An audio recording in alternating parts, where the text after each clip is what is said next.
Kajian Kitab.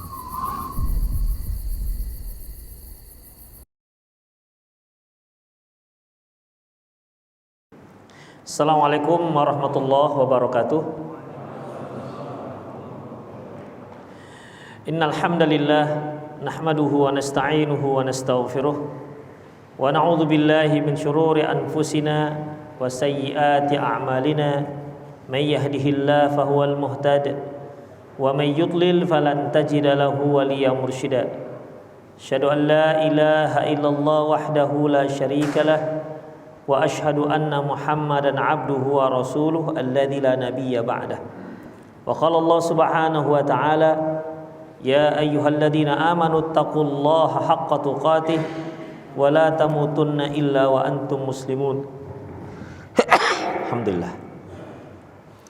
Wa qala 'azza man qala, ya ayyuhalladzina amanu taqullaha wa qulu qawlan sadida yuslih lakum a'malakum wa yaghfir lakum dhunubakum wa may yuti'illaha wa rasulahu faqad faza fawzan 'azima. Ya ayyuhan nasu taqu rabbakumul ladzi khalaqakum min nafsin wahidah wa khalaqa minha zawjaha wa batha minhuma rijalan katsiran wa nisaa'a wattaqullaha alladzi tasaaluna bihi wal arham innallaha kana 'alaikum raqiba. Amma ba'du, inna astaqal hadithi kitabullah wa khairal hadi hadi Muhammad sallallahu alaihi wasallam wa syarrul umur muhdatsatuha wa kullu muhdatsatin bid'ah wa kullu bid'atin dhalalah wa kullu dhalalatin finnar. Kaum muslimin, para hadirin rahimani Allah wa iyyakum. Alhamdulillah, kembali kita bertemu dalam kajian kitab yaitu Al-Mawsu'ah Al-Manahi Syar'iyyah. Yang lalu kita telah singgung terkait dengan judul Babun Nahil Mar'ati an tatasaddaqa illa bi'izni zawjiha. Bab larangan wanita bersedekah kecuali dengan izin suaminya. Di mana ikhwah telah kita simpulkan bahwasanya seorang istri ketika dia mau bersedekah tentunya dari uang pribadinya, maka hukumnya disunahkan bagi dia untuk meminta izin, tidak wajib. Ya, memang ada hadis yang melarang seorang wanita tidak boleh bersedekah kecuali dengan izin suaminya. Namun juga ada hadis-hadis yang lain bahwasanya para sahabiah bersedekah dengan belum izin suaminya. Oleh karena itu, dari hadis-hadis tersebut jika kita kompromikan, maka bisa disimpulkan bahwa ya, seorang wanita jika dia ingin bersedekah dengan uang pribadinya disunnahkan, sebaiknya dianjurkan dia minta izin pada suaminya. Demikian ikhwah. Selanjutnya ikhwah, babu zajri min ayyas alal insanu maulah au qaribuhu min fadli malihi fayabkhalu alaihi. Bab dicelanya seseorang di mana hamba sahayanya atau kerabatnya meminta sebahagian dari hartanya, di mana sementara hartanya harta lebih, tapi dia tidak memberi. Misalnya begini ikhwah, seorang punya harta yang lebih, ada uang lebih. Setelah dia penuhi semua kebutuhan keluarganya, kebutuhan primer, sekunder, bahkan kebutuhan tertier juga sudah terpenuhi, masih bersisa duitnya. Kemudian datang kerabatnya, apakah kakaknya, abangnya, bibinya, keponakannya, ya datang untuk meminta sebagian kecil dari uang tersebut. Namun dia tidak berikan, dia bakhil. Maka orang seperti ini orang yang tercela. ya, seorang yang tercela di sisi Allah Subhanahu wa taala. Dasarnya yaitu hadis yang diriwayatkan oleh Imam Abi Daud dan Imam Nasai dengan sanad yang hasan, an Bahz bin Hakim an abihi an jaddih, dari Bahz bin Hakim dari ayahnya dan dari kakeknya, qala dia berkata, qala Rasulullah sallallahu alaihi wasallam, Rasulullah sallallahu alaihi wasallam bersabda, la yas'alu rajulu maulah min fadlin wa huwa min indihi. Tidaklah seorang itu ditanya, diminta oleh maulah. Maulah itu hamba sahayanya atau mantan hamba sahayanya, di mana dia meminta sisa daripada ataupun meminta kelebihan, sebagian dari kelebihan harta yang dia miliki dan dia punya, fayamna'hu iyyah, tapi dia tidak memberikannya. Illa du'iya lahu yaumal qiyamati fadluhu alladhi manahu iyyah syuja'an aqra'un.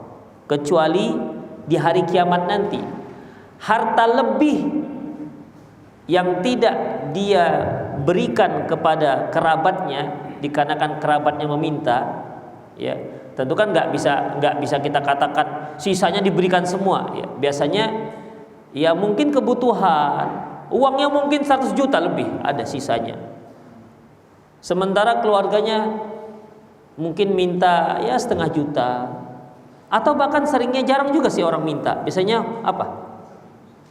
Biasanya ngapain? Utang biasanya kan, utang. Demikian. Itu pun tak diberi.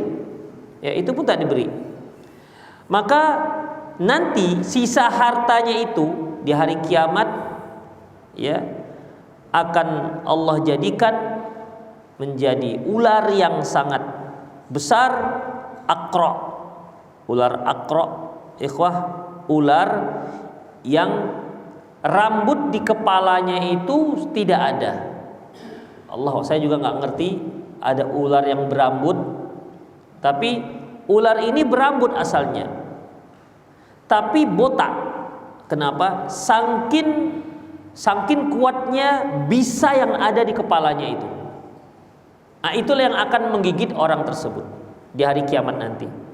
Sisa hartanya tersebut Allah Subhanahu wa taala akan jadikan seperti ular yang luar biasa bisanya tersebut. Demikian ikhwah. Ya. Jadi adanya ancaman orang yang bakhil seperti ini. Demikian ikhwah rahimanallahu wa iyyakum.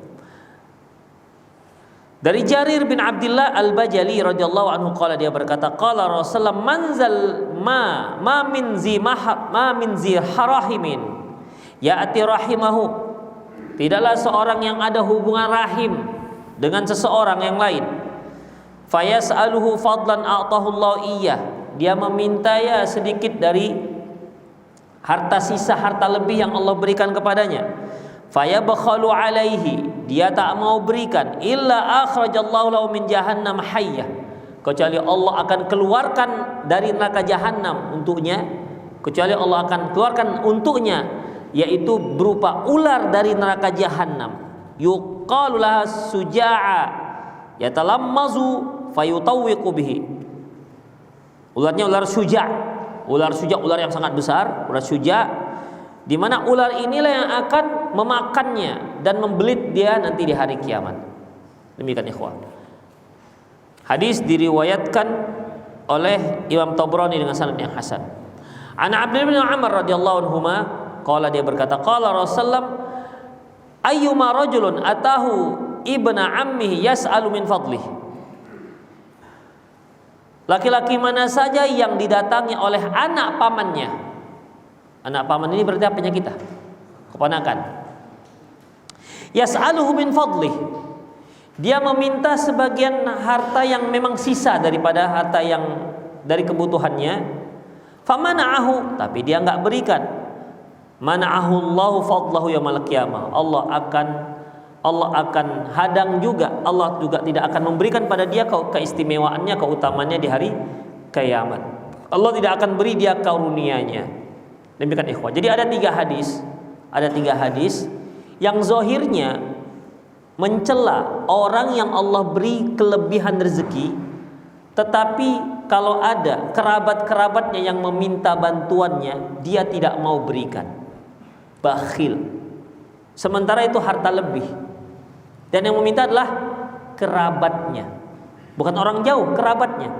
Mungkin kakak, mungkin adik, mungkin paman, ya, atau mungkin semua yang merupakan mahramnya, ya, mahram dia, atau mungkin ayahnya, tapi dia tidak berikan. Maka ikhwah, ancamannya dia nanti di hari kiamat Allah akan keluarkan seekor ular besar dan akan membelit dan mematuk dan makan dia di hari kiamat. Itulah ancamannya ikhwah. Min fikhil bab, di antara fikih yang bisa diambil dari bab ini, satu, la yajuzu lil insani ay yasrifa sadaqatahu ilal ajanibi wa aqribahu muhtajun. Tidak boleh seorang manusia memberikan sedekahnya kepada orang-orang asing sementara kerabatnya membutuhkan. Enggak dibolehkan. Karena memang ikhwah, sebagaimana firman Allah Subhanahu wa taala, wa ulul arhami ba'duha aula bi ba'din fi kitabillah. Sesungguhnya yang punya hubungan kerabat dengan kita, yang ada hubungan darah dengan kita, itu aula bi ba'd. Itu lebih utama mendapatkan kebaikan kita dibandingkan yang lain, dan itu merupakan ketetapan dari Allah Subhanahu wa taala. Demikian ikhwah rahimanallahu wa iyyakum. Makanya Rasulullah juga mengatakan, mereka yang bersedekah, membayar zakat, memberikan zakat kepada kerabatnya yang miskin atau orang miskin dari kerabatnya, dia mendapatkan 2 pahala. Pertama, pahala sedekah atau pahala zakat. Yang kedua, pahala dia memperkuat silaturahmi. Karena ikhwah, yang dikatakan silah itu artinya hubungan. Ar-rahim, kerabat yang ada hubungan rahim. Jadi dia ada hubungan rahim ke rahim. Misalnya kita dengan keponakan, kan ada hubungan rahim. Artinya keponakan itu lahir dari rahim adik kita, atau bibitnya dari adik kita. Adik kita ini satu rahim dengan kita, kan ada hubungan rahim. Ya, bahasa kita ada hubungan darah. Ya, ada hubungan darah. Tapi yang donor darah nggak dikatakan hubungan darah, ya. Itu nggak termasuk. Ya, kadang-kadang hubungan darah dikira yang ada darah-darahnya gitu. Demikian. Yang dimaksud dengan hubungan darah, ada hubungan kerabat, ada hubungan rahim. Ada hubungan rahim, ya, ada silsilahnya. Ikhwah, orang-orang yang inilah yang wajib untuk kita sambung silaturahminya. Ya, kadang-kadang kaum muslimin salah menggunakan kata-kata silaturahmi. Dia ketemu dengan teman-teman lamanya, teman-teman SMA-nya, ayolah kita kumpul-kumpul bersilaturahmi. Salah. Dalam istilah Arab salah. Ya, dalam istilah Arab salah. Kalau kita kumpul-kumpul dengan teman-teman kita, itu namanya mempererat ukhuwah, persaudaraan. Kalau dia muslim, ya, kalau dia muslim, kalau nggak muslim enggak. Itu mempererat ukhuwah, dan itu bolehkan, bahkan dianjurkan. Tapi kalau kerabat, itu silaturahmi namanya, yang ada hubungan kerabat. Dan ini yang wajib, di mana Rasulullah mengatakan, silaturahmi ini pernah berkata kepada Allah, ya Allah, sambunglah hubunganmu dengan orang yang menyambungku, dan putuskan hubunganmu terhadap orang yang memutuskanku. Maksudnya memutuskan apa? Silaturahmi. Demikian ikhwah. Itulah dia. Jadi yang wajib, yang termasuk dosa besar kalau diputus adalah ini, yang silaturahmi ini, yang ada hubungan kerabat. Ya, kalau dia mahram selamanya. Oleh karena itu ikhwah, azallahu wa iyyakum, mereka inilah yang harus kita sambung. Ya. Alhamdulillah. Jadi seperti ibu kita, kakak kita, adik kita, paman-paman kita dan bibi-bibi kita dari pihak ayah, paman-paman dan bibi-bibi kita dari pihak ibu, keponakan-keponakan kita, itu semua hubungan hubungan darah. Itu masih dari satu ibu. Kalau bapak kita 2 istrinya, ya kan? Dari istri keduanya dia punya anak, berarti kan kita saudara seayah dengan dia, walaupun ibunya beda, kita saudara seayah. Pak Ihsan kok ketawa dia? Excited kali nampaknya. Hubungan berarti saudara seayah, ikhwah. Saudara seayah itu ikhwah, itu hampir sama kuatnya dengan saudara kandung. Makanya saudara seayah itu bisa jadi wali. Ya. Misalnya ini, saya punya saya punya istri 2. Udah. Dari istri yang kedua punya anak perempuan. Meninggal ayah saya, dia nggak punya abang atau adik laki-laki, maka saya bisa menikahkan dia jadi wali. Tapi kalau saudara seibu nggak bisa, ya. Saudara seibu nggak bisa. Misalnya saya punya ibu saya suaminya 2, maksudnya bukan sekali pakai, maksudnya pernah nikah cerai atau pernah nikah meninggal, begitu, menikah lagi, ya. Dari suaminya yang lain punya anak, itu saudara seibu, nggak bisa jadi wali. Demikian ikhwah rahimanallah wa iyyakum. Jadi dalam masalah ini yang seperti ini yang harus kita sambung. Karena kesalahpahaman ini mereka kira, sebagian orang mengira bahwasanya dia punya hubungan erat dengan teman-temannya, dia anggap itu sudah silaturahmi. Sementara hubungannya buruk dengan kakaknya. Nah, ini kan salah. Dia menganggap sudah melaksanakan silaturahmi karena dia dekat dengan teman-teman sekolahnya, sering gabung, sering kongko-kongko di kafe. Wah, kami sudah silaturahmi. Dikiranya itu silaturahmi, padahal dengan kakaknya musuhan, dengan adiknya musuhan. Ini pemutus silaturahmi. Itu yang harus didudukkan ikhwah, ya. Ini yang harus didudukkan. Makanya ketika kita mau berbuat baik, memberikan sesuatu, jika kita lihat ada kerabat-kerabat kita yang susah, ikhwah, berilah ke dia dahulu. Ya, berilah ke dia dahulu. Kadang-kadang kan begini ikhwah, teman-teman pengajian kadang-kadang sering bantu kita gitu kan. Sementara kakak kita cuek-cuek aja dengan kita. Begitu dia susah datang, assalamualaikum katanya begitu kan. Demikian. Ya, kita pasti punya kecenderungan lah, walaupun itu kakak kita dan ini bukan siapa-siapa tapi dia dekat dengan kita, ya kecenderungan kita bantu dia ketika dia susah, ya kan? Itu nggak bisa dipungkiri. Tapi itulah nama syariat ikhwah. Tidak bisa pakai perasaan, ya, tidak bisa pakai perasaan. Ya walaupun mungkin kakak kita jauh, nggak pernah telepon kita, ya, namun dia tetap punya hak terhadap kita ketimbang teman-teman dekat kita. Demikian ikhwah rahimanallah wa iyyakum. Itulah dia.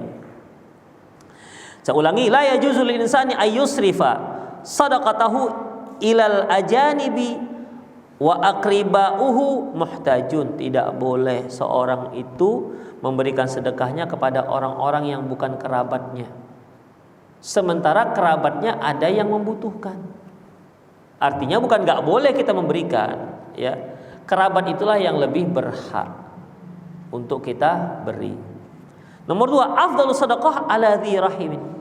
Sebaik-baik sedekah adalah kita bersedekah kepada kerabat kita yang ada hubungan rahim. Itulah ikhwah azinallahu wa iyyakum. Baik, berikutnya. Babun nahi an i'ta'iz zakati li ghanin aw qawin muktasib. Bab larangan memberikan zakat kepada orang kaya atau kepada orang yang kuat dalam bekerja, ya, kuat dalam bekerja. Maksudnya ada orang yang meminta-minta, kita lihat kuat dia kerja masih. Nah, apakah boleh kita berikan zakat ini kepada dia? Dia kuat, masya Allah, orangnya tinggi besar, tapi dia minta-minta. Ini permasalahannya. Apakah boleh kita berikan rezeki zakat kita kepada dia? Sementara kita lihat dia sangat kuat, dia bisa jadi kenek bangunan, dia bisa jadi angkat-angkat kuli kasar karena dilihat dia masya Allah sehat badannya, tapi dia memilih meminta-minta, mengemis. Apakah kita boleh memberinya zakat? Demikian. Kalau pada orang kaya sudah jelaslah ceritanya, ya. Baik. Kita lihat. An Abi Hurairah radhiyallahu anhu qala. Dari Abi Hurairah radhiyallahu anhu qala, dia berkata, qala Rasulullah sallallahu alaihi wasallam, Rasulullah sallallahu alaihi wasallam bersabda, la tahillu sadaqatu li ghaniyin wala lilladzi mirratin sawwa. Waladhi mirratin sawiyin.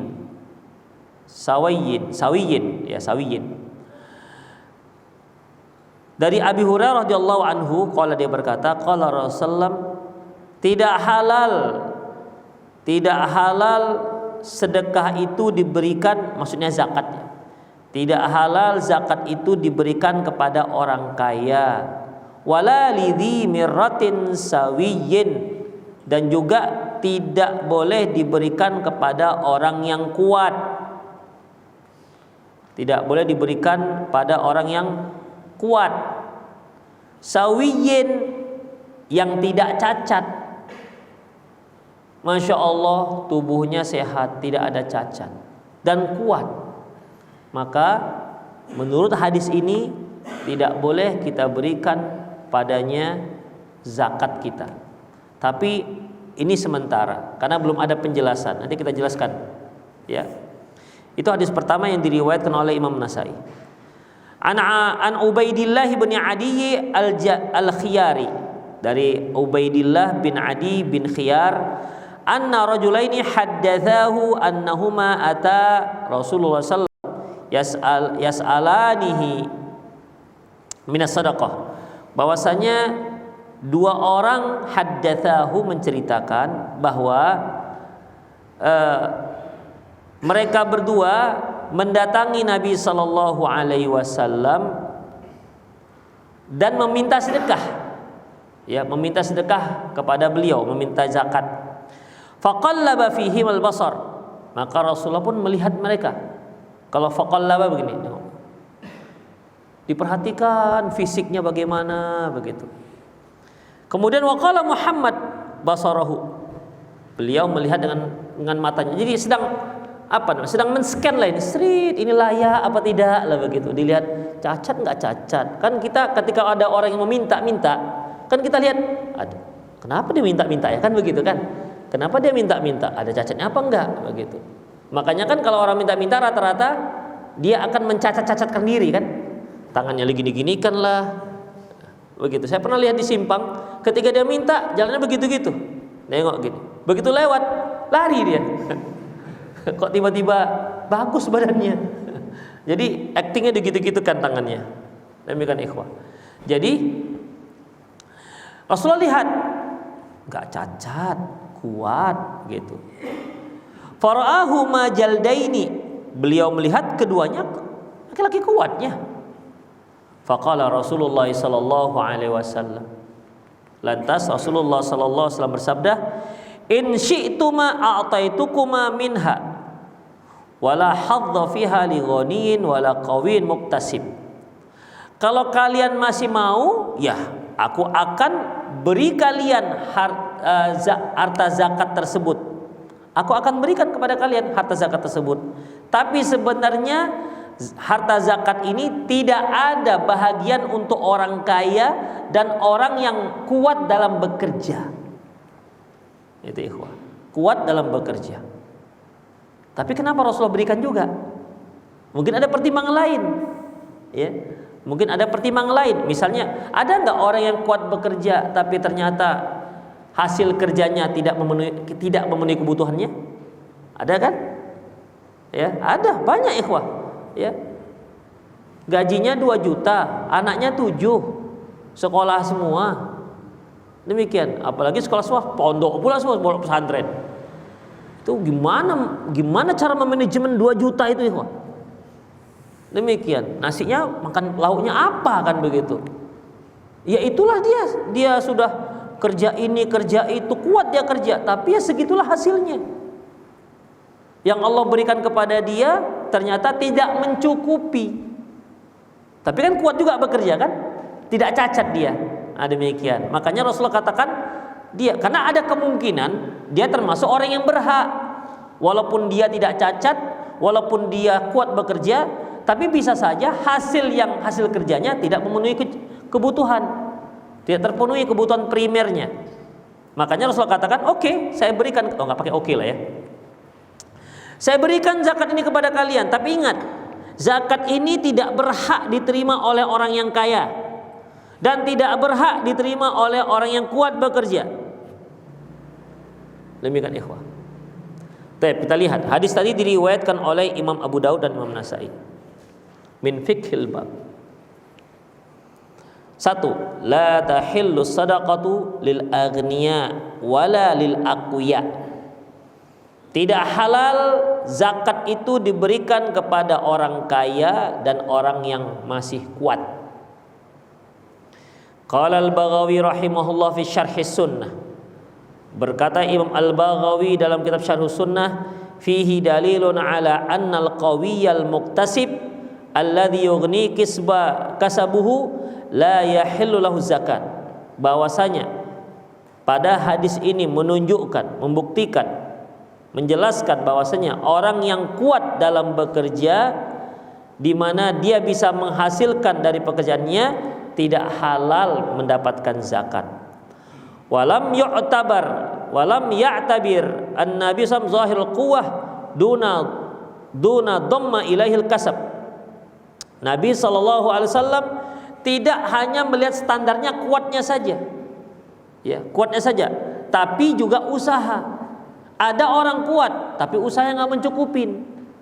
Makanya Rasulullah katakan qawiyun muktasab. Qawiyun muktasab, kuat dan kebutuhannya mencukupi. Kuat dan kebutuhannya mencukupi. Rasulullah SAW tidak mengatakan tidak halal seorang mendapatkan harta zakat, tidak halal bagi orang yang kuat mendapatkan harta zakat. Enggak begitu. Beliau menambah lagi keterangan, yaitu al-muktasib, yang menghasilkan pekerjaannya, ya tentunya yang mencukupi pekerjaannya. Makanya disini katakan walam ya'tabir Nabi SAW zahirul quwwati duna dhimmi ilaihi al-kasbi. Nabi SAW tidak, zahirnya tidak hanya menyebutkan kekuatan, tapi beliau menambahkan lagi, yaitu al-kasabu, yaitu yang punya penghasilan. Li'anna rajula qad yakunu zahirul qawi ghairu annahu akhraqa la kasbalahu. Karena ada seorang laki-laki itu dia zahirnya kuat tapi tak punya pekerjaan, alias nganggur. Ada enggak? Ada ikhwah. Ya, ada laki-laki yang nganggur, tapi memang sebagai seorang muslim enggak layak nganggur. Demikian. Kita harus bekerja. Kita harus bergerak ikhwah. Tidak ada istilah nganggur dalam istilah Islam. Kalau kita kuat nggak boleh nganggur. Itu yang nganggur, pengangguran itu kan orang-orang yang kepinginnya jadi pegawai. Demikian. Padahal kalau kita bergerak saja, insya Allah Allah beri rezeki. Apa contohnya bergerak aja? Kumpuli botol-botol tuh jadi, iya kan? Tapi Ustadz saya S2. Emang kenapa S2? Makanya kalau kuliah itu tujuannya, ya jangan karena cari kerja. Ada nggak orang dapat S2 master gitu tidak tujuan untuk cari kerja? Sekarang nggak ada ya, nggak ada. Jadi malu kan ya kalau nggak kerja. Demikian ikhwah. Makanya dalam masalah ini tidak layak seorang muslim itu tidak bekerja. Ikhwah, kalau antum sudah ada di lapangan, banyak pekerjaan, banyak. Demikian. Antum di sini nggak punya pekerjaan, datangi si Narto. Ada nggak pekerjaan? Dia kasih tahu di mana beli roti, dijual kan keliling. Saya pernah jual roti loh. Saya pernah jual roti donat keliling, begitu keliling dapat juga. Alhamdulillah hidup. Antum sampai sekarang hidup kan? Hidup, alhamdulillah hidup. Pernah jual sedotan keliling sampai ke sawit seberang. Pernah jual plastik asoy. Pernah pasti kresek, alhamdulillah sampai sekarang hidup. Itu buka styling jam di kaki 5 berapa tahun? 4 tahun styling jam. Demikian ya. Jadi intinya kalau kita bekerja, bergerak, mau bekerja, insya Allah ada ya, insya Allah ada. Demikian ikhwah rahimanallah wa iyyakum. Ya tapi Untuk dapatkan langsung hasil yang banyak, ya itu perlu kesabaran. Tapi kalau untuk sekedar bisa makan, bisa ikhwah. Bergeraklah insya Allah. Bergerak, insya Allah bisa makan. Tapi kalau antum memakan steak yang satu wagyu itu 100.000, ya nggak bisa lah. Ya kita makan dapat nasi dengan istri, campur-campur garam atau sayur daun ubi, kuahnya dibanyakkan, enak juga insya Allah. Ya. Apalagi makan bersama istri. Dibandingkan jomblo nggak punya istri kan kasihan dia makannya. Demikian ikhwah. Ada insya Allah enak. Demikian ikhwah. Saya masih ingat lagi. Saya kalau pulang jual roti itu, istri saya paling suka kalau ada yang roti BS. Macamnya dia berdoa semoga ada BS-nya. Jadi dia makan roti BS itu.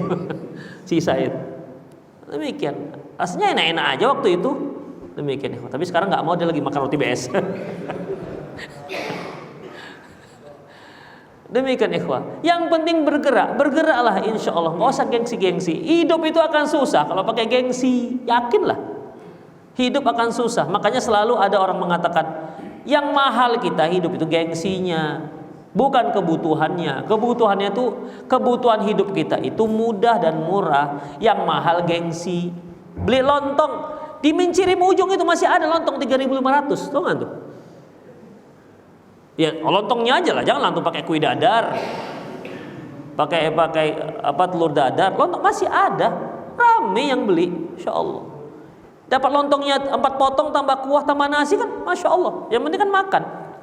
Dapat 3M, murah meriah muntah. Demikian ikhwah. Jadi sebenarnya ya seorang muslim itu ya harus bergerak untuk berupaya dan berusaha. Tidak ada yang namanya pengangguran. Tapi ada, mungkin orang itu dia kuat pengangguran, bingung dia mau kerja apa. Karena nggak semua orang loh punya inisiatif begitu. Mau kerja apa ya, bingung dia. Demikian. Ya, mungkin dia nganggur atau apalah namanya. Akhirnya dia miskin lah jadinya, kan nggak punya penghasilan gara-gara nganggur. Orang seperti ini boleh, ya boleh. Karena ikhwah, li'anna rajula qad yakunu zahirul qawi ghairu annahu akhraqa la kasbalahu. Terkadang ada seorang laki-laki itu kuat tapi dia pengangguran, enggak ada kerjaan. Fatahillu lahu zakat. Maka boleh dia menerima zakat. Wa idza ra'al imam jildan qawiyan syakka fihi fi amrihi wa andarahu bil amri kama fa'ala Nabi sallallahu alaihi wasallam. Apabila seorang imam melihat ini laki-laki kuat, dia ragu, orang ini ragu, kuat apa enggak atau gimana ini sebenarnya, maka boleh kita melakukan sebagaimana yang dilakukan oleh Rasulullah.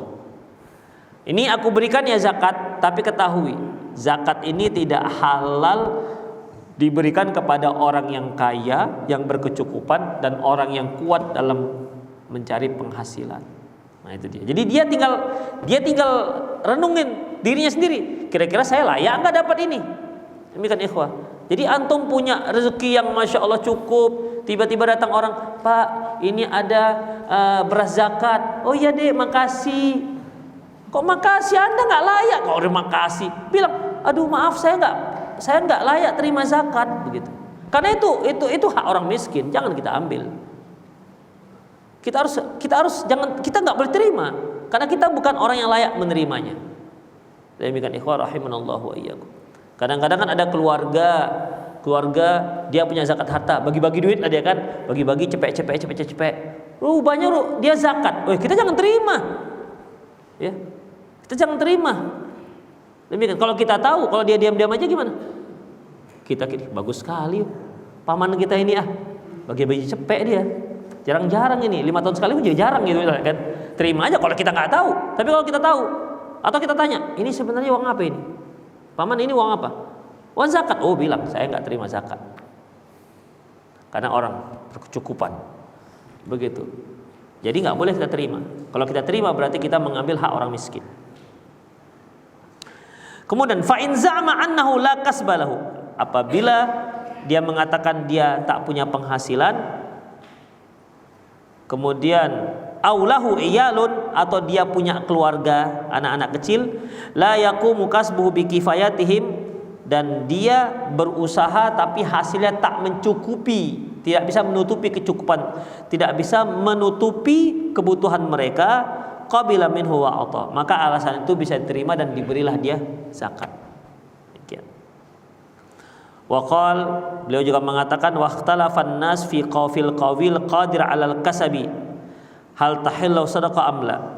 Para ulama berbeda pendapat terhadap orang yang kuat yang mampu bekerja, apakah halal bagi dia mendapatkan ataupun menerima zakat. Fadhahaba aktsarum ila annahu la tahillu sadaqah. Mayoritas para ulama mengatakan tak halal dia menerima sedekah, menerima zakat. Wa huwa qaulu Syafi'i wa Ishaq. Ini merupakan pendapat Imam Syafi'i dan Imam Ishaq bin Rahway. Ikhwah, mungkin selama ini yang kita dengar mazhab itu hanya mazhab Hanafi, Maliki, Syafi'i dan Hambali. Termasuk sebenarnya Ishaq ini ada mazhabnya. Ishaq bin Rahway ini gurunya Imam Ahmad. Ya, makanya sering pendapat Imam Ahmad itu mirip dengan pendapat Ishaq bin Rahway gurunya. Tapi yang dikenal yang masyhur itu Imam Ahmad bin Hambal. Adapun Ishaq bin Rahway tak ada yang mengetahuinya kecuali para santri, para penuntut ilmu. Demikian ikhwah. Jadi Ishaq bin Rahway ini juga punya mazhabnya, tapi nggak dikenal. Imam Bukhari juga punya mazhab, tapi dia tidak dikenal. Dia lebih dikenal dengan ahlul hadis, ya, yang selalu setiap bab selalu disandarkan kepada hadis, bukan disandarkan kepada pendapat imam. Kemudian waqala ashabur ra'i, berkata ashabur ra'i. Ashabur ra'i ini mereka yang mazhabnya itu mengedepankan cara berfikir. Ini biasanya mazhab Imam Abi Hanifah, mazhab Hanafi. Tahillu lahu sadaqah idza lam yamlik mi'atai dirham. Halal dia menerima sedekah zakat apabila dia tidak memiliki 200 dirham. Demikian, tidak memiliki 200 dirham. Jadi bagi mazhab Hanafi bahwasanya yang tidak memiliki 200 dirham, berarti di bawah 200 dirham, maka dia boleh menerima zakat. Nomor 2, istasna Rasulullah SAW khamsata minal aghniya tahillahu sadaqah. Nabi SAW mengecualikan 5 orang kaya yang boleh menerima zakat. Ada 5 orang kaya yang boleh menerima zakat, selebihnya nggak boleh. Pertama itu al-ghazi fi sabilillah, yaitu mereka yang berperang dalam jihad fi sabilillah. Dia berperang, ya, dia berperang melawan musuh. Dia orang kaya yang mungkin ketika dia berperang habis apanya, bekalnya habis atau bagaimanalah namanya, maka dia boleh menerima zakat. Aw rajulun ishtarahu bimalihi, atau seorang yang membeli zakat tersebut dengan hartanya. Misalnya antum mendapatkan pemberian zakat, ya. Misalnya antum dapat zakat fitrah sebanyak 1 goni 30 kg beras. Kemudian itu kan beras zakat tuh, ya, beras zakat. Datang orang kaya yang berkecukupan atau orang yang punya duit, dia kata, udahlah saya beli itu zakatmu, beras zakatmu, maka dia boleh mengambilnya karena dia beli, ya. Au rajulun lahu jar miskin fatasaddaqa 'alal miskin, atau seorang laki-laki yang memiliki tetangga yang miskin dan dialah yang bersedekah kepada orang miskin. Jadi dia orang kaya berkecukupan, tapi di tetangganya ada orang miskin, ya, dan dia diberi, tapi untuk tetangganya yang miskin, begitu. Itu dibolehkan dia diberi. Yang kita tahu ini kalaupun dia diberi itu untuk tetangganya, jadi dia yang menyantuni, ya kan? Mungkin juga yang seharusnya dia menyantuninya mungkin 1 hari nggak cukup, begitu kan, nggak cukup. Misalnya dia biasa menyantuni 1 bulan itu misalnya 30 kg emas beras, ya, 30 gram emas. Kali ini dia hanya punya stok 10 gram, 10 kilogram misalnya. Maka datang orang, udah nih untuk antum ini, ya, antum berikan kepada mereka. Boleh. Demikian. Seorang yang memiliki tetangga yang miskin, lantas dia bersedekah kepada tetangganya tersebut yang miskin. Kemudian fa'udiyal miskin lil ghani. Oh, bukan begitu ya, gini. Rajulun lahu jar miskin fatasaddaqa al miskin. Seorang laki-laki yang memiliki tetangga orang miskin, lantas si miskin ini mendapat zakat. Laki-laki tadi memberikan zakat tersebut kepada si miskin. Sudah, fa'udiyal miskin lil ghani. Lantas si miskin ini memberikan kepada orang yang kaya, yang berkecukupan. Itu dia. Jadi ini orang miskin, ya. Kemudian dia dapat zakat lah. Mungkin kebanyakan zakat kali ya. Kebanyakan sudah Idul Fitri itu banyak beras sudah masuk ini. Beras dari masjid-masjid mana orang datang ngasih. Ini kalau tumpuk-tumpuk sudah ada setengah ton ini di rumahnya. Misalnya begitu. Ya. Kemudian kasih bapak itulah agak-agak 5 kilo. Bapak itu sering bantu kita gitu. Dikasihnya bapak yang sering bantu dia ngasih hadiah beras 5 kilo. Ya mungkin sekedar untuk tanda terima kasih mumpung banyak beras gitu. Demikian ikhwah. Ya bapak yang orang kaya itu juga mungkin malu-malu lah dia kan. Masa saya dikasih? Enggak apa-apa Pak. Ini sekedar terima kasih aja, bapak sering bantu kami. Kan bisa ikhwah. Itu boleh. Ya. Jadi memang orang yang miskin yang memberinya kepada menghadiahkannya kepada orang yang kaya. Demikian ikhwah rahimanallah wa iyyakum. Tapi kalau dia nggak cukup, nggak yakinlah saya berikan dia. Ya. Dia satu hari aja kurang berasnya. Kemudian dia punya beras dikasihkan orang kaya. Ya. Ya itu suatu hal yang agak mustahil, ya, mustahil. Walaupun mungkin. Kemudian auli amil 'alaiha, ataupun para petugas zakat. Ataupun para petugas zakat, artinya petugas zakat ini boleh mengambil harta zakat. Gajinya boleh diambil dari harta zakat. Qala al-Baghawi ittafaqa ahlul ilmi ala anna az-zakata la tahilul aghniya illa li khamsati istathnahum Rasulullah sallallahu. Imam Al-Baghawi mengatakan sepakat para ulama bahwasanya zakat tidak halal diberikan kepada orang-orang kaya kecuali lima orang kaya yang dikecualikan oleh Rasulullah sallallahu alaihi wasallam. Nomor 3, ikhtalafa ahlul ilmi fi haddil ghani. Para ulama berbeda pendapat kapan seseorang itu dikatakan kaya atau berkecukupan. Yamna'u min akhli zakat, yang tidak boleh menerima zakat. Mana batasannya? Standarnya mana ini? Apakah dia sudah punya rumah, harus punya mobil, baru dia nggak boleh bayar zakat, menerima zakat? Atau apa standarnya seorang itu dikatakan orang kaya, ya orang kaya atau orang yang berkecukupan yang tidak boleh menerima zakat? Itulah perbedaan pendapat para ulama. Wassawab, penulis mengatakan Syekh siapa namanya? Lupa saya. Abi Usamah Salim bin Al-Hilali mengatakan wassawabu anna man malakan nisab. Yang benar bahwasanya barang siapa yang memiliki harta seharga nisab la yahillahu akhdh zakat, tidak halal baginya untuk menerima zakat. Nisab emas berapa ikhwah?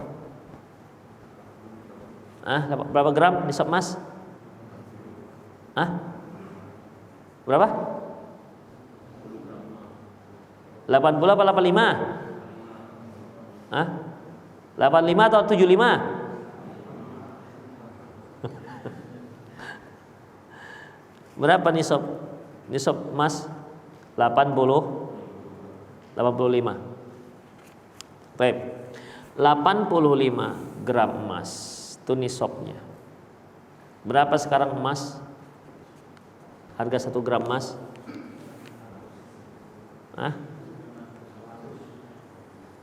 Kita genapkan aja 1 juta ya. Kita genapkan 1 juta. Berarti yang orang yang tidak boleh menerima zakat yang punya uang 85 juta. Berarti banyak nih yang perlu menerima zakat nih. Demikian. Yang nggak punya uang 85 juta maka terima zakat. Itu pendapat yang dikuatkan oleh Syekh Salim bin Al-Hilali. Wala yajuzu i'ta'uhu minha. Ya, tidak boleh diberikan kepada mereka. Wa amma ma lam yamlikun nisab.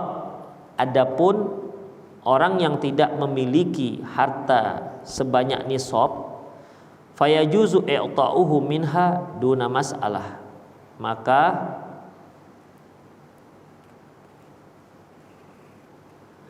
Maka dia tidak boleh memberinya minha dunal mas'alah.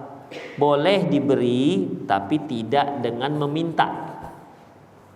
Ya, kita tahu ini orang paling tabungannya hanya 6 juta, 7 juta atau 20 juta, misalnya itu. Ya. Atau dia pernah cerita. Oke. Maka orang ini kata beliau boleh menerima zakat tapi syaratnya nggak boleh minta. Kalau dia minta jangan kasih, gitulah berarti kan? Kalau minta dia jangan kasih. Wala tahiqqu lahul mas'alah. Tidak berhak dia meminta. Idza kana yamliku quwwata yaumihi. Apabila dia memiliki kebutuhan, mencukupi kebutuhan pokok satu harinya. Maksudnya begini ikhwah. Apabila seorang punya stok bahan makanan pokok, sembako lah kita katakan, untuk satu hari sudah cukup stoknya, untuk lusa itu belum ada. Jadi kita misalnya besok hari Jumat nih, ya. Untuk hari Jumat saya punya makanan pokok, pokoknya sembako kebutuhan periman saya punya untuk hari Jumat. Sabtu saya nggak tahu, belum ada karena stok saya hanya untuk besok satu hari. Ya, maka apa kata beliau? Mereka yang seperti ini walaupun boleh menerima zakat tapi tidak boleh minta. Gak boleh minta-minta. Bayangkan ikhwah, ini kalau kita sweeping yang miskin minta-minta ini, yakin saya stok sebulan ada itu. Ya kan? Stok sebulan ada. Yang sengaja jual-jual, mau jual kipang, ujung-ujungnya 1.000 gitu kan. Apanya? Penampakannya jual kipang. Demikian. Saya yakin ikhwah, kalau untuk alhamdulillah, kalau untuk kebutuhan satu hari, berapa kira-kira kebutuhan satu hari untuk makan pokok ya? Makan pokok aja. Istri 1, anak 2, kira-kira berapa? 30.000 cukup nggak? Cukup ikhwah. Tapi ingat, makan pokok aja, bukan lauk-lauk, tuna, beef. Janganlah. Kalau ke atas nggak ada batasnya. Kalau ke atas nggak ada batasnya. Pejabat-pejabat itu ada sekali duduk 25 juta. Entah apa yang dimakan nggak tahu. Demikian. Ada yang sekali duduk 25 juta, orang pemerintah aja yang bayar. Demikian. Ada yang seperti itu ikhwah. Demikian. Kita aja pernah duduk berenam hitungannya satu orang itu 100.000. Udah terkejut batin kita. Hah? Oh, begitu kan? Biasanya kan kalau makan-makan standar itu paling 30 limpol lah gitu satu orang kan. Tapi kalau sampai 100 atau sampai 200 hitungan satu orang udah banyak ikhwah. Demikian. Itu kalau ke atas namanya enggak ada batasannya. Karena makanan yang dinilai itu terkadang bukan makanannya, tempatnya. Itu dia. Ada yang lesehan, ada yang ekonomi, ada yang kelas ekonomi, ada yang WC toilet kan. Demikian, ada yang VIP, ada yang VVIP, ada yang VVVVIP. Demikian. Jadi akhirnya di situ bukan sekedar makan pengisi perut, tapi gengsi sudah bermain. Demikian. Bahkan ada yang perputaran uangnya pakai dolar, gak laku rupiah, dolar. Kalau kita pakai rupiah terlalu mahal jadinya. Kalau pakai dolar murah. Berapa ini? 50 dolar. Lupa deh kalinya berapa. Kalinya berapa lupa deh. Demikian ikhwah. Ya, jadi begitu. Tapi kalau yang kita butuhkan, kira-kira hidup nggak kita kalau kita makan nasi pakai garam aja? Hidup nggak kira-kira? Hidup insya Allah. Ya, hidup. Demikian. Kalau usah pakai, nggak sanggup kita beli gula untuk buat teh manis. Hidup nggak kira-kira? Hidup ikhwah. Yakin antum. Dan enak, masya Allah, enak. Tapi memang kondisinya seperti itu ya. Memang kondisi seperti itu. Pakai garam aja, pakai minyak jelantah. Atau beli ikan asin, kalau usah dimakan, nggak habis, cium aja. Makan. Iya ikhwah, benar. Demikian. Nanti kalau apa namanya, masak sayur, kuahnya dibanyakkan gitu kan. Yang penting kan ada rasa sayurnya. Bisa. Demikian. Enggak mahal hidup ini ikhwah, enggak mahal. Itu makanan. Pakaian juga sama. Kalau kita mau yang branded, satu baju kaos harga 10 juta ya ada. Beli tas mak-mak itu ada yang 26 miliar. Sebulan lalu saya tengok, tas 26 miliar. Udah bisa 10 Islamic Center ku bangun itu. Hanya untuk satu tas sebesar ini. Demikian, apalah tas 26 miliar. Tapi itu ada. Makanya kalau ke atas itu nggak ada, tapi kalau ke bawah bisa. Demikian ikhwah, rahimanallah. Makanya hidup ini kalau kita qanaah saja, insya Allah kita akan menjadi orang yang bersyukur. Tapi kalau kita banding-bandingkan, kawan saya masak sayurnya sudah kental loh. Istriku, kawan sebelah masak sayurnya sudah kental loh. Kita kok masih encer aja. Itu masih perbandingan kuah, masih kuah, belum yang lainnya. Demikian, insya Allah bisa ikhwah. Makanya mereka yang punya bahan makanan pokok cukup untuk satu hari, tidak boleh dia ngemis. Haram hukumnya mengemis. Itulah dia. Kemudian mana tadi? Taib. Wa hadza ma dhahaba ila al-Mundhir wa Sana'ani wa Syaukani. Inilah pendapat dari Imam Al-Mundhiri, Sana'ani, Asy-Syaukani wa ghairu min ahli ilmi jam'an baina adillah, dan lainnya untuk mengkompromikan, menggabungkan semua dalil-dalil. Wa sayati tafsilu dzalika fi bab at-taghlid tahrim al-mas'alah insyaallah, dan akan ada datang pembahasan khusus tentang sangat diharamkannya mengemis ataupun meminta-minta insyaallah. Itulah ikhwah dua bab pada malam hari ini. Pertama tadi yaitu jangan menahan harta kita. Jika ada harta lebih sementara kerabat kita memintanya, kasihlah ya seikhlas kita. Kemudian tidak boleh memberi zakat kepada orang yang kaya dan yang kuat dalam bekerja. Demikian ikhwah, qulu qouli hadza wastaghfirullah li wa lakum wa lisal muslimin innahu wal ghafurur rahim. Ada yang mau bertanya silakan. Ada?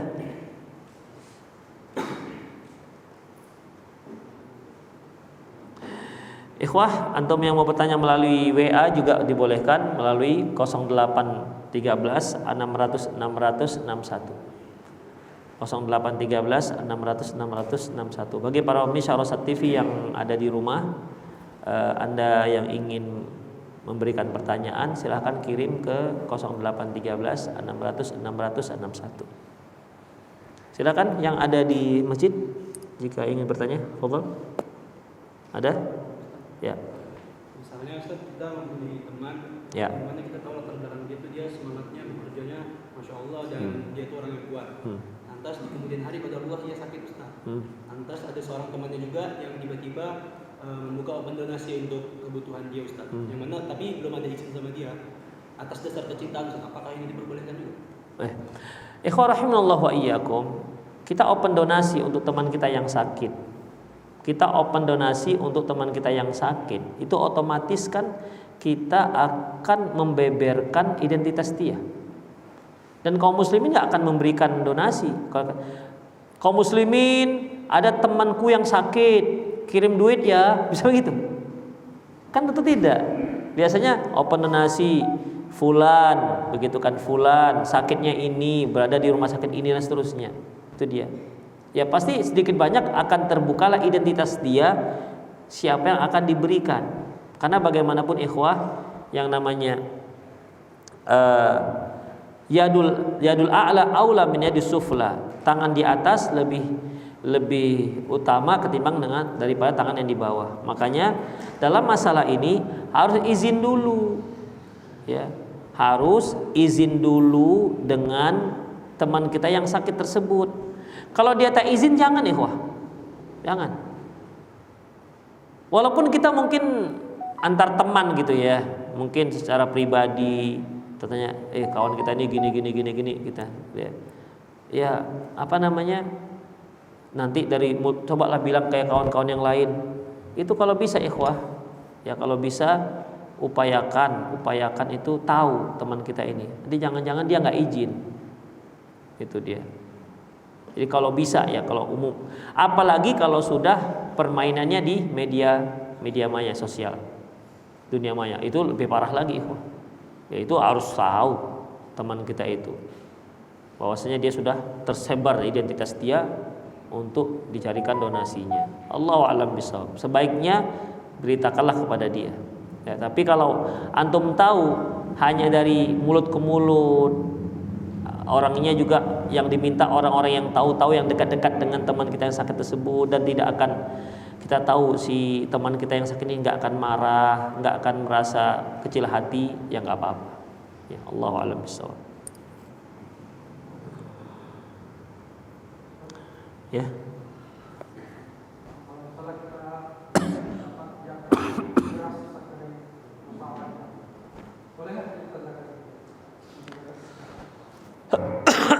Kita dapat jatah dari perusahaan. Bolehkah kita mengeluarkan zakat dengan beras itu? Ikhwah, beras yang kita keluarkan untuk zakat fitrah itu beras yang biasa kita makan. Ya, beras yang biasa kita makan. Antum hari-hari pakai beras basmati. Tiba giliran untuk zakat beras raskin yang sekilo nggak sampai 10.000, hari-hari makannya nasi biryani yang 1 kilo 70.000, ya nggak boleh. Ya, apalagi nanti kalau dia dapat jadi jatah pemerintah. Kira-kira kualitas berasnya itu kira-kira sama nggak dengan beras yang biasa kita beli? Itu yang terpenting ikhwah. Ya kalaupun nggak sama merek, minimal yang standarnya sama. Itulah yang kita zakatkan, yang kita keluarkan. Kalau lebih boleh. Misalnya antum hari-hari makan beras R4 misalnya, atau kuku balam, ya berapa sekarang harganya? Beras itu berapa harganya? Kuku balam gitu? 11.000 ya? Oh berarti nggak gitu naik-naik kali ya? 11.000, 12.000. Ketika antum keluarkan zakat pakai basmati, masya Allah kan, bagus sekali itu. Jadi 2,5 kilo 70.000 kalikan 2,5. Jadi 140.000 kalau 2 kilo, tambahkan lagi 35.000. Jadi 175.000. Mantap itu baru pas itu. Ya, boleh diterima itu. Kalau antum genapkan 10 kilo juga boleh. Boleh. Demikian ikhwah. Ya, seperti yang kajian yang telah kita bahas. Di tempat anak kerja ada lapangan basket. Jadi alumni mahasiswa tempat saya sering main basket. Setelah mereka selesai bermain, Ana dikasih uang sama mereka, katanya mereka untuk uang beli rokok. Ana bekerja sebagai satpam. Bagaimana status uang tersebut? Gini ikhwah, biasanya kalau orang awam, uang-uang yang diberi itu biasanya mereka kata uang rokok. Itu dia. Walaupun tidak untuk beli rokok. Ya. Kan enggak, ini uang rokok. Maaf ini amanah. Amanahnya tuh beli rokok. Kan enggak ada yang gitu kan. Amanah, kita harus pegang amanah. Demikian ikhwah. Ya, jadi dalam masalah ini bukan dikarenakan judulnya, itu hanya istilah saja. Makanya sebagian kawan-kawan sekarang ingin merubah kebiasaan sebutan itu dengan uang apa? Uang pulsa, ya kan? Supaya agak hilang dari syubhat. Tapi masalahnya apa itu amanah hanya untuk beli pulsa? Gak boleh untuk beli lontong? Kan enggak juga. Ini Dek, kemarin abang dikasih untuk uang pulsa katanya. Oh, kita bisa sarapan bang ya dengan uang? Oh nggak bisa Dek, ini khusus pulsa. Kan nggak juga. Itu hanya istilah pemberian, ya, istilah untuk sebagai pemberian. Jadi jangan fokuskan kepada rokoknya. Bukan berarti harus beli rokok. Itu istilahnya saja. Demikian. Tapi permasalahannya, apakah itu termasuk tips? Itu dulu. Itulah lagi ceritanya. Ya. Masalah itu uang tips, sementara satpam itu memang sudah digaji ya untuk menjaga keamanan. Kemudian dia kasih tips, itulah lagi ceritanya. Tapi mengenai istilah uang rokok itu hanya sekedar istilah. Nggak apa-apa menerima hanya dikarenakan dengan sebutan uang rokok. Demikian. Kan bisa aja ikhwah. Kita lagi ngapain gitu, ini uang rokok nih, gitu kan, gitu uang rokok. Kita nggak ada kerja apa-apa gitu kan. Allahu a'lam. Gimana tadi? Mana yang silakan.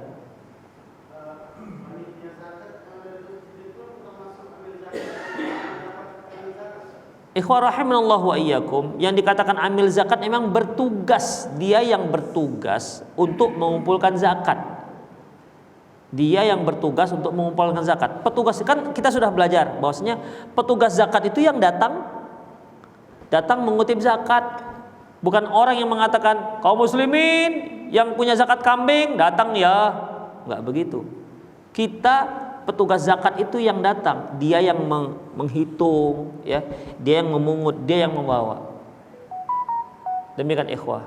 Jadi makanya pegawai zakat ini dia terus bekerja seperti pegawai biasa. Ya, dia terus keliling itu.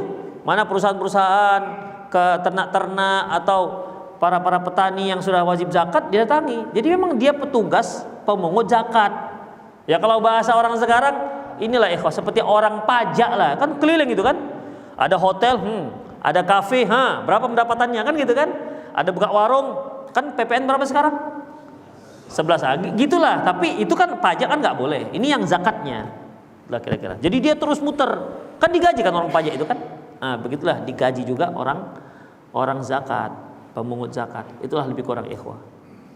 Jadi bukan dia duduk datang orang bayar zakat itu pun hanya 2 malam dia gaji, itu Allahu alam, itu bukan termasuk petugas zakat. Dia nggak ada ngapa-ngapain kan. Bismillah Ustaz, apakah termasuk lalai seorang bangun subuh dan bangun sholat malam dengan dibantu dengan alarm HP? Enggak ikhwah ya. Ada sebuah kaidah, malla yutimmul wajibu illa bihi wajib illa bihi fahuwa wajib. Apa saja yang tidak sempurna kita melakukan kewajiban kecuali dengan sesuatu itu, maka sesuatu itu juga hukumnya wajib. Misalnya ikhwah, kita mau pergi haji. Haji itu harus transportasi. Haji itu hukumnya wajib. Transportasi ke sana juga hukumnya wajib diadakan oleh pihak pemerintah. Demikian juga mal la yutimmu sunnah illa bihi fa sunnah. Tidak sempurna kita melakukan satu sunnah kecuali dengannya sesuatu itu, maka sesuatu itu juga hukumnya sunnah. Jadi antum mau sholat malam, tidak bisa bangun sholat malam kecuali dengan alarm, maka hukum pengadaan alarm itu hukumnya sunnah juga.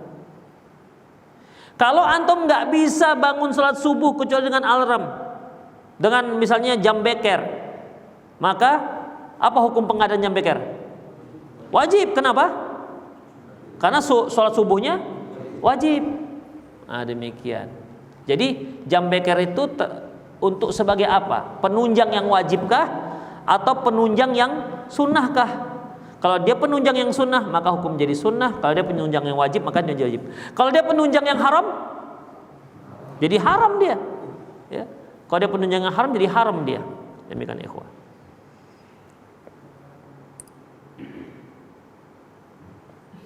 Insyaallah banyak juga pertanyaan. Bagaimana cara kita menolak dan menasihati orang yang mengemis padahal kondisinya masih sehat? Bilang aja, maaf Pak. Ya, maaf. Mohon maaf, insya Allah udah tahu dia kalau sudah maaf. Ya, kalau antum lagi naik mobil gitu kan, ada yang ngintip-ngintip ke dia di jendela gitu kan, gitu. Ada yang manusia perak itu kan, manusia perak apa namanya? Silver ya, manusia silver. Yang dari jauh dia sudah gini-gini. Ini kenapa orang ini? Rupanya dia berakting seperti robot, gitu nengok gitu kan kita kan. Ya udah kalau antum nggak ngasih, ya udah diam aja. Ya. Jangan juga kita marah-marah, kita buka. Apalah kerjaan kau dek. Kan kita nggak punya kerjaan namanya. Udahlah bukain jendela apa kita marah-marah, demikian ikhwah. Makanya kita memberi tapi kita menyakiti itu nggak dibolehkan. Ya. Apa ayatnya? Yaitu janganlah engkau memberi kemudian sampai menyakiti, itu nggak dibolehkan. Mendingan kita diam aja. Kalau antum diketok-ketok jendelanya udah diam aja. Kalau antum nggak mau ngasih, dia tetap nunggu, udah. Kan kadang-kadang ada yang nyanyi dia kan pakai tutup botol itu kan sek tengoknya ya dia kan mengharap kita buka jendela ngasihnya. Begitu. Kalau antum ngawis diam aja atau maju sebagai isyarat gitu kan. Kadang-kadang tiba-tiba dia ngapusin debu di jendela mobil gitu kan tiba-tiba kan. Tuh, semua ada keliling dihapusinya begitu kan. Kita kan nggak bilang, nggak ada akad di situ. Kita kan nggak wajib ngasih kan. Demikian. Oh nggak ada yang nyuruh gitu kan. Demikian. Kalau mau ngasih silahkan. Ya biasanya kan orang nggak ngasih itu karena segan. Udah keliling di usap-usapnya. Yang diusap-usap juga nggak bersih-bersih kali. Seperempat debu yang dia punya. Cepat dia kan. Mau kasih enggak. Demikian ikhwan. Tapi nggak boleh menyakiti. Ya nggak boleh menyakiti. Demikian ikhwah. Itu nggak dibolehkan untuk menyakiti. Kasih enggak. Demikian. Satu lagi. Bismillah. Assalamualaikum warahmatullahi wabarakatuh. Udah, itu aja. Waalaikumsalam warahmatullahi wabarakatuh. Ada seorang cacat, dia tidak bekerja tapi memiliki keluarga yang kaya. Apakah bisa diberi zakat? Bisa. Ya, bisa diberi zakat.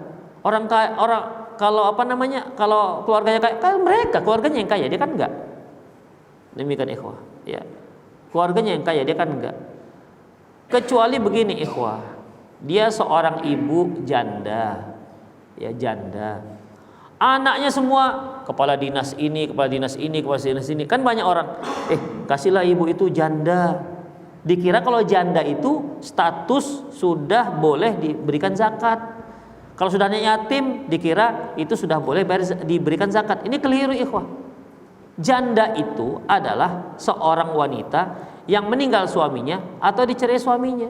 Gak ada sama sekali identik dengan miskin. Mungkin ada janda kaya raya, tajir melintir di pagi umir angin kayanya. Ada janda kaya, demikian. Suaminya meninggalkan banyak harta kekayaan. Yatim juga begitu. Anak yatim itu man mata abuhu walam yablugh, yang meninggal ayahnya sementara dia belum balik. Apakah anak yang kalau meninggal ayahnya pasti orang miskin? Enggak kan, bisa aja ayahnya meninggalkan banyak perusahaan, kapal tanker. Dia pula anak satu-satunya, anak yatim. Tapi kan enggak miskin. Jangan antum kasihkan dia zakat. Zakatnya 2,7 kg emas, beras dia bilang. Duit gue 5 miliar di rumah. Ngasih beras, ngejek ya. Jadi itu dia ikhwan. Kan sering kan, ayolah panggil anak yatim ke rumah. Gitu. Seolah-olah identik anak yatim itu identik dengan miskin. Demikian ikhwan. Tidak identik. Ada yang lainnya, langsung silakan. Satu lagi lah. Ya.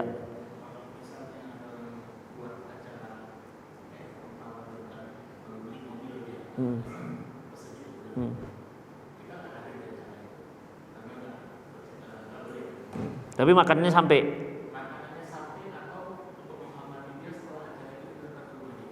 Oh iya. Dia beli mobil baru, kemudian dipesejuk, ditepung tawari, begitu. Ya nggak tahu supaya kilat itu ya mobilnya, supaya kilat. Oh iya, menjauhkan dari mara bahaya gitu ya ikhwah. Ya tentunya ikhwah tidak ada dalam Islam seperti ini. Ketika kita mendapatkan rezeki, ya udah ada doanya, baca aja doa itu. Tapi untuk menghilangkan mara bahaya segala macam dengan cara ritual itu tidak ada dalam Islam. Ya, tidak ada dalam Islam. Buat acara khusus begitu kan, buat acara khusus. Tidak ada dalam Islam buat acara khusus seperti itu. Jadi gimana kalau dia buat acara khusus, makanannya sampai ke kita? Ya kalau masalah makanan sampai ke kita ya terima aja, makan. Demikian ikhwah, ya makan. Ya tentunya makanan yang halal lah, gitu kan, makanan yang halal. Boleh silakan. nggak apa-apa. Kemudian untuk menghormatinya kita datang, jangan, karena acaranya itu bukan acara yang ada syariatnya, bahkan banyak mengandung khurafat. Jangan. Beda halnya dengan undangan pernikahan. Itu ketika kita lihat banyak kemungkarannya, kita nggak datang boleh. Kita mau datang besoknya aja sekedar untuk ngasihkan amplop atau hadiah, kado, silakan boleh. Demikian, Allahu a'lam bishawab. Terus satu lagi kita baca, bolehkah saya bersedekah sedangkan saya masih punya hutang? Yang gimana solusinya Ustadz? Sementara ingin rasanya bisa bersedekah, apa yang harus saya lakukan? Ikhwah, hutang itu ada dua. Hutang yang sudah jatuh tempo, hutang yang sudah jatuh tempo pembayaran, dan hutang yang belum jatuh tempo. Kan ada orang hutang tuh per bulan harus dia bayar, cicil sampai sekian tahun. Ada yang memang harus dia bayar, begitu. Jika antum punya hutang yang antum harus bayar, apakah pembayaran itu memang selesai waktu itu ataukah cicilannya, ya? Cicilannya, jika ini sudah selesai, baik untuk pelunasan bulan itu ataupun cicilan bulan itu, bersisa silakan bersedekah. Ya, karena berikutnya kan lain lagi bulan depannya. Misalnya nih, saya punya hutang, saya janji dengan teman saya akan saya bayar di bulan Agustus, pertengahan Agustus misalnya. Udah, pertengahan Agustus. Saya punya uang untuk membayar lunas, tapi saya kepingin sedekah. Mana yang saya duluankan? Yang wajib, ikhwah, yaitu bayar hutang. Sedekah kan hukumnya sunnah, bukan wajib. Maka saya wajib bayar hutang saya lebih dahulu. Tapi saya memang punya hutang, tapi hutang saya itu nanti saya lunaskan. Pembayarannya nanti di bulan Desember. Dan saya yakin di Desember itu saya punya duit untuk melunaskannya. Boleh nggak saya bersedekah dengan uang saya? Boleh. Demikian, ikhwah, dibolehkan. Jadi yang dimaksud dengan harus bayar hutang dulu baru sedekah itu apabila memang sudah jatuh tempo. Nggak boleh kita bersedekah sementara hutang kita tak terbayar. Itu nggak dibolehkan. Ya, tidak dibolehkan. Karena berarti kita mendahulukan yang sunnah ketimbang yang wajib. Membayar hutang tepat pada waktunya sesuai dengan akad perjanjian dan kita sanggup membayarnya, hukumnya wajib. Kalau tidak, kita sanggup nih bayarnya tapi kita tunda. Kita janjinya hari Jumat tapi kita tunda hari Sabtu, padahal di Jumat itu kita bisa bayar. Maka ikhwah termasuk zalim. Rasulullah mengatakan matalul ghani zulmun. Mereka yang sanggup bayar hutang tapi ditunda walaupun 1 hari, zulmun. Kecuali telepon, bang, aduh maaf lah ini saya belum sempat bayar. Oke lah besok aja ya, selesai masalahnya. Tapi memang sengaja ditunda 1 hari, nggak boleh, ikhwah. Tanpa ada uzur, nggak boleh. Apalagi ditundanya, loh mana bang hutang abang kok nggak lunas sih? Iya kemarin saya infak ke masjid 5 juta. Wah bisa kena tinju lah kita dengan dia. Kamu ini utang loh. Kok malah bersedekah? Saya kira yang berpiutang juga nggak senang dengan kita kan? Kan sering ada pertanyaan, Ustadz, Ibu Fulan tuh berhutang dengan saya. Dia kata belum bisa bayar hutang. Tapi Ustadz baru beli sepeda motor dia. Kan ada sering begitu kan? Memang dia belum bayar hutang, tapi saya lihat Ustadz beli jilbab dia. Nah, yang seperti ini kan membuat nggak senang orang yang memberikan piutang. Demikian, ikhwah. Makanya hutang itu penyebab putusnya ukhuwah dan silaturahmi. Hutang itu. Demikian. Kenapa? Karena kan orang berhutang ini kan dia bisa menghilang macam jin. Tiba-tiba hilang, senyap, nggak ada berita. Bisa. Demikian, ikhwah. Ya, semoga bermanfaat. Demikian, ikhwah, aku qouli hadza wa astaghfirullah li wa lakum wa lisal muslimin innahu wal ghafurur rahim. Subhanakallahumma bihamdik asyhadu an la ilaha illa anta astaghfiruka wa atubu ilaihi wa akhiru da'wana alhamdulillahi rabbil alamin. Assalamualaikum warahmatullahi wabarakatuh.